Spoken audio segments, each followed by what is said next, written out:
টপিকটি হলো stability of diazonium salt. আমরা diazonium salt কি করে প্রিপেয়ার হয় আমরা জানি। যদি আমার কাছে NH2 গ্রুপ থেকে থাকে তখন আমরা যদি NaNO2 এবং HCl 0 থেকে 5 ডিগ্রি সেন্টিগ্রেডে হিট করি তখন আমরা ডায়াজোনিয়াম সল্ট পাবো। এই ডায়াজোনিয়াম সল্টের খুব ইম্পর্টেন্ট যে কনসেপ্টটা সেটা হলো 0 to 5 degree Celsius. Why? Because diazonium সল্টের যে N2+ তৈরি হয়েছে, এই N2+ হলো একটা গুড লিভিং গ্রুপ। শুধু গুড নয়, ওয়ার্ল্ডের বেস্ট লিভিং গ্রুপ বলা যেতে পারে। মানে নাইট্রোজেন একটা ইনার্ট গ্যাস, তাই সহজে কোনো একটি কম্পাউন্ড থেকে যদি সুযোগ থাকে বেরিয়ে যেতে চায়। যে কারণে আমার কাছে যদি অ্যালিফেটিক ডায়াজোনিয়াম সল্ট হয়, মানে N2+ লিখছি, Cl- সাইডে লিখছি, আর অ্যারোমেটিক ডায়াজোনিয়াম সল্ট হয়, বেঞ্জিনটা একটু বেঁকে গেছে, সল্ট হয়, তাহলে যদি স্টেবিলিটি কম্পেয়ার করি আমরা অ্যারোমেটিকটাকে বেশি পরিমাণে স্টেবল বলবো, কারণ সে রেজোন্যান্স করতে পারছে। রেজোন্যান্স করে ডায়াজোনিয়াম সল্টটাকে স্টেবল করছে, কিন্তু এখানে রেজোন্যান্স হচ্ছে না, তাই অ্যারোমেটিক ডায়াজোনিয়াম সল্ট সব থেকে বেশি পরিমাণে স্টেবল হয়। এছাড়া যদি আমরা অ্যারোমেটিক ডায়াজোনিয়াম সল্টের দিকে একটু ভালো করে তাকাই তাহলে এই রেজোন্যান্সটার জন্যই অ্যারোমেটিক ডায়াজোনিয়াম সল্টটা স্টেবল হচ্ছে। এখন যদি এই অর্থ এবং প্যারা ভালো করে বুঝবে, অর্থ অ্যান্ড প্যারা এই পজিশনে এমন গ্রুপ থেকে থাকে যারা প্লাস আর এফেক্ট দেয়। কোন গ্রুপগুলো? OCH3 গ্রুপ হতে পারে, NH2 গ্রুপ হতে পারে, OH গ্রুপ হতে পারে। মনে করো একটা প্যারা পজিশনে OH গ্রুপ দিলাম, তখন কি হবে? এই অক্সিজেনের লোন পেয়ার দিয়ে রেজোন্যান্স করবে এবং রেজোন্যান্স করে ডায়াজোনিয়াম সল্টটাকে স্টেবল করবে। তো যদি অর্থ এবং প্যারা পজিশনে প্লাস আর এফেক্ট আছে এমন যদি গ্রুপ যদি আমি ইন্ট্রোডিউসড করে দিই তখন ডায়াজোনিয়াম সল্টটা ভেরি স্টেবল হবে, ভেরি স্টেবল হবে, খুব স্টেবল হবে। বুঝেছ? এবং এই গ্রুপগুলো যত নাম্বার বাড়বে, মানে নাম্বার ইনক্রিজ করবে, তত বেশি পরিমাণে স্টেবল হবে। যেমন দেখো, আমি একটা এক্সাম্পল দিচ্ছি। একজন ডায়াজোনিয়াম সল্ট নিয়ে এখানে OH গ্রুপ দিল একটা, আর একজন নিল ডায়াজোনিয়াম সল্ট নিয়ে এখানে মনে করো OH দিল, আবার এখানেও OH দিল। তাহলে কোনটার ক্ষেত্রে বেশি প্লাস আর ইফেক্ট দেখাচ্ছে? এইটার ক্ষেত্রে একটা OH এর জন্য প্লাস আর ইফেক্ট দেখাচ্ছে, আর এইটার ক্ষেত্রে সেকেন্ড কম্পাউন্ডটার ক্ষেত্রে দুখানা প্লাস আর ইফেক্ট দেখাচ্ছে দুটো OH গ্রুপের জন্য। So which one is more stable? যত বেশি প্লাস আর দেখাবে তত বেশি রেজোন্যান্স হবে, আর যত বেশি রেজোন্যান্স হবে ডায়াজোনিয়াম সল্টটা তত বেশি স্টেবল হবে। তো এই দুজনের মধ্যে ডায়াজোনিয়াম সল্ট যদি কম্পেয়ার করি, সেকেন্ড ডায়াজোনিয়াম সল্টটা আমার কাছে বেশি পরিমাণে স্টেবল পাবো। ঠিক এই দুটোর জায়গায় যদি আরেকজন যদি 3টে দিত আরও বেশি স্টেবল হতো। সো যত বেশি প্লাস আর এফেক্ট আছে তত বেশি স্টেবিলিটি পাবে। এবার এই OH গ্রুপের আমি একটু ভ্যারাইটি চেঞ্জ করছি। কি ভ্যারাইটি চেঞ্জ করছি? না, ডায়াজোনিয়াম সল্টই রয়েছে, এই OH গ্রুপের জায়গায় এক জায়গায় O- দিলাম, আরেকজন দিল কি একই জিনিস, এটা হলো OH দিল। তো O- যদি দেওয়া হয়, মাইনাস দিয়ে রেজোন্যান্স করছে, আর এখানে অক্সিজেনের লোন পেয়ার দিয়ে রেজোন্যান্স করছে। Which one is better? Minus better, কারণ মাইনাস অলরেডি হয়ে রয়েছে, সেই মাইনাসটা রেজোন্যান্সে টেক পার্ট করছে। সো মাইনাস দিয়ে রেজোন্যান্সটা অনেক ভালো হতে পারে লোন পেয়ারের থেকে। তো এই দুটো কম্পাউন্ডের মধ্যে যদি স্টেবিলিটি বিচার করি তখন ফার্স্ট কম্পাউন্ডটা বেশি পরিমাণে স্টেবল পাবো সেকেন্ড কম্পাউন্ডের থেকে। ওকে, সো প্লাস আর এফেক্ট হলে ভালো জানি, এবং প্লাস আর এফেক্টের মধ্যে মাইনাস থাকলে আরও বেটার হবে। সো মনে করো আমাকে এই ডাইজোনিয়াম সল্টটা দিল, নানান ভ্যারাইটির কোশ্চেন হতেই পারে, একটু খেয়াল করবে কিন্তু NH মাইনাস দিল, আর এইখানে ডাইজোনিয়াম সল্টটা নিল, নিয়ে মনে করো NH2 দিল। তার মানে এখানে নাইট্রোজেনের লোন পেয়ার দেওয়া হবে, এখানে নাইট্রোজেনের উপর মাইনাস চার্জ দেওয়া হবে। Which one is better? Minus charge better. So এই ডাইজোনিয়াম সল্টটা বেশি পরিমাণে কী হবে? স্টেবল হবে। সো এইভাবে ডাইজোনিয়াম সল্টের স্টেবিলিটি আমরা বলতে পারি। এবার ব্যাপারটা হচ্ছে, এটা হলো অর্থ এবং প্যারা পজিশনে থাকলে এই ঘটনাটা ঘটে। এবার যদি একই জিনিস আমি যদি মেটা পজিশনে দিই, এই গ্রুপটাই মেটা পজিশনে দিই, এই যে গ্রুপগুলোই নিয়েছি, যদি এই গ্রুপগুলোই মেটা পজিশনে দিই, মনে করো এখানে OCH3 গ্রুপ দিলাম, তখন অক্সিজেনের লোন পেয়ারটা রেজোন্যান্স করতে পারে, কিন্তু রেজোন্যান্স করে এই নাইট্রোজেনের এই জায়গাটা রেজোন্যান্স করতে তখন পারবে না।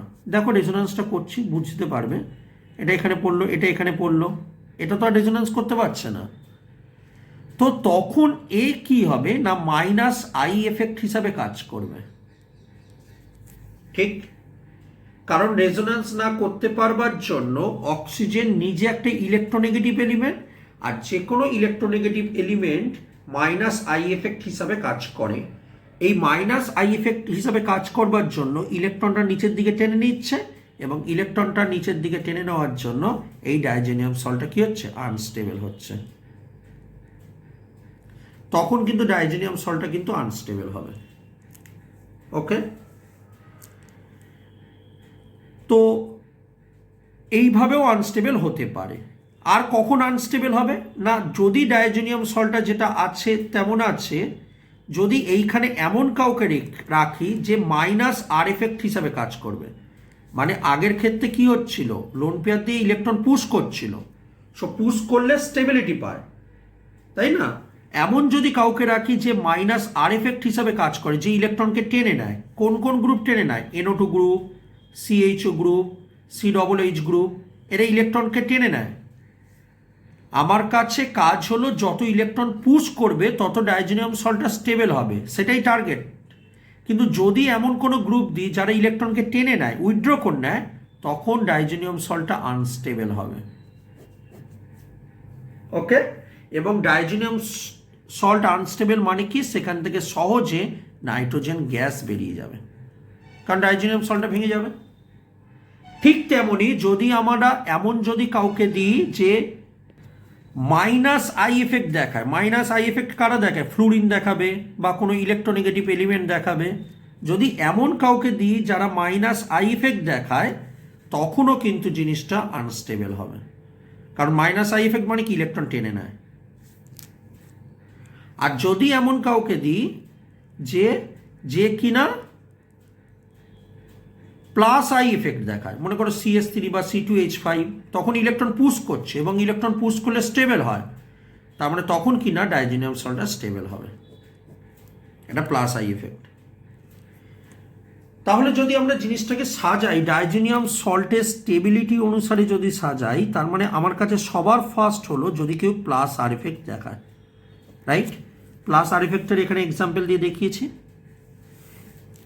এবং প্লাস আর এফেক্ট যত ইনক্রিজ করবে, মনে করো এক জায়গায় একটা প্লাস আর এফেক্ট দেখালো আর এক জায়গায় দুজন প্লাস আর এফেক্ট দেখালো, তার মানে দুখানা যেখানে প্লাস আর এফেক্ট দেখাবে সেটা বেশি পরিমাণে স্টেবল হবে, রাইট? তাহলে প্রথম টার্গেট হলো আমার কাছে কে প্লাস আর এফেক্ট দেখায়। প্লাস আর এফেক্টের পর আমার টার্গেট থাকবে দেখা কোনটার ক্ষেত্রে প্লাস আই এফেক্ট দেখায়, কারণ এই দুখানার ক্ষেত্রেই কি হয় না, ইলেকট্রন পুশ করে, তার মানে ইলেকট্রন পুশ করলে কি হয়, স্টেবল হয়, ঠিক আছে? তারপর স্টেবিলিটি অর্ডার অনুসারে দেখলে মাইনাস আই এফেক্ট, তারপর হয় কি মাইনাস আর এফেক্ট, আর মাঝখানটা একটা জায়গা দেবো যেখানে কোনো এফেক্টই নেই, মানে শুধু ডাইজোনিয়াম সল্ট আছে। তাহলে ডাইজোনিয়াম সল্টের অর্ডার দেখতে গেলে কি দেখবো বলো? প্লাস আর, তারপর প্লাস আই, তারপর শুরু ডাইজোনিয়াম সল্ট, তারপর মাইনাস আই, তারপর মাইনাস আর। এই অর্ডারটা যদি আমি মনে রাখতে পারি, ডাইজোনিয়াম সল্টের কোশ্চেনগুলোর আমি অ্যান্সার করে দিতে পারবো। আমি এক্সাম্পল নিচ্ছি কতগুলো, তারপর আমরা বই থেকে কোশ্চেন নেব। মনে করো এটা একটা ডাইজেনিয়াম সল্ট দিয়েছে। আর একটা কথা তোমাকে বলেছিলাম, আরেকবারও রিপিট করে দিচ্ছি, মাইনাস চার্জ হলে কিন্তু একই গ্রুপ, একই রকম গ্রুপ, কিন্তু মাইনাস চার্জ হলে রেজোন্যান্সটা ভালো হয়। ফলে মাইনাস চার্জ থাকলে ডাইজেনিয়াম সল্টটা বেশি পরিমাণে স্টেবল হবে।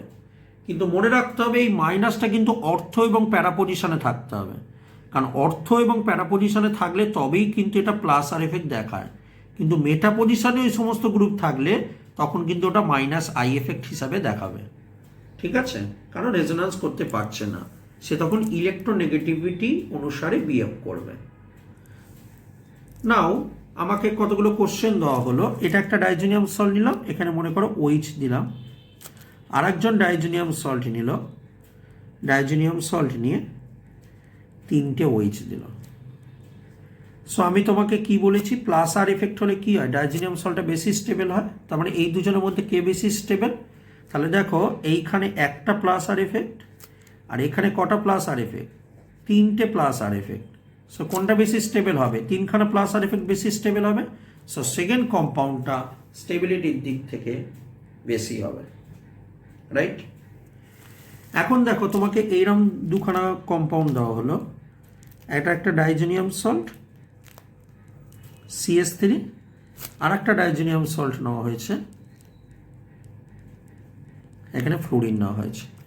তো জানতে চাওয়া হয়েছে এই দুজনের মধ্যে কোনটা বেশি স্টেবল। সো খেয়াল করে দেখো CH3 কি এফেক্ট থাকে? প্লাস আই এফেক্ট থাকে, তার মানে এটা প্লাস আই এফেক্ট দেখাবে। আর ফ্লোরিনের কি এফেক্ট থাকে? মাইনাস আই এফেক্ট থাকে, তার মানে এটা মাইনাস আই এফেক্ট দেখাবে, রাইট? তার মানে প্লাস আই দেখাচ্ছে, একটা মাইনাস আই দেখাচ্ছে। কোনটা বেশি স্টেবল হয়? প্লাস আইটা বেশি স্টেবল। খুব ইজি। তোমাকে যদি এরকম দিয়ে বলা হয় যে ডাইজেনিয়াম সল্ট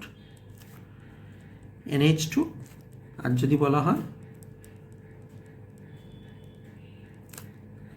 NH মাইনাস, কোনটার ক্ষেত্রে কোনটা বেশি স্টেবল যদি দুখানা দিয়ে দেওয়া হয়? তাহলে ভেবে দেখো, এটা নাইট্রোজেনের লোন পেয়ার দিয়ে রেজোন্যান্স করছে, আর এখানে মাইনাস চার্জ দিয়ে রেজোন্যান্স করছে। তার মানে লোন পেয়ার দিয়ে প্লাস আর এফেক্ট দেখাচ্ছে, এটা মাইনাস চার্জ দিয়ে প্লাস আর এফেক্ট দেখাচ্ছে। সো কোনটা বেটার? মাইনাস চার্জটা বেটার। তার মানে এই দুজনের মধ্যে কম্পেয়ার করলে এই কম্পাউন্ডটা বেশি পরিমাণে স্টেবল হবে। ওকে, নাও আমরা যদি এরকম দুখানা কম্পাউন্ড নিই, N2 প্লাস Cl মাইনাস রয়েছে, এখানে OMe, Me মানে বুঝতে পারছো তো, OCH3 গ্রুপ। আর একটা কম্পাউন্ড নেওয়া হলো N2 প্লাস Cl মাইনাস, এখানে হলো CH3 group. So which one is more stable? তাহলে দেখো OMe অক্সিজেনের লোন পেয়ার দিয়ে রেজোন্যান্স করে, মানে প্লাস আর এফেক্ট। আর CH3 গ্রুপ কী করে? পুশ করে শুধুমাত্রভাবে, মানে plus I effect. Plus R plus I, দেখো অর্ডারটা দেওয়া আছে, প্লাস আর বেশি স্টেবল হয় প্লাস আই এর থেকে। তার মানে ফার্স্ট ডাইজেনিয়াম সল্টটা বেশি পরিমাণে স্টেবিলিটি পাবে। ওকে, তো এমনভাবে আমরা ডাইজেনিয়াম সল্টের স্টেবিলিটি কম্পেয়ার করতে পারি। আমরা দু একটা কোশ্চেন নেব, কোশ্চেন নিয়ে আমরা জিনিসটাকে দেখবার চেষ্টা করব। ওকে, তো আমাদের এই অর্ডারটা কিন্তু সবসময় মাথার মধ্যে রেখে দিতে হবে। আমি কোশ্চেন নিচ্ছি 125-এর কোশ্চেনটা দেখো ভালো করে।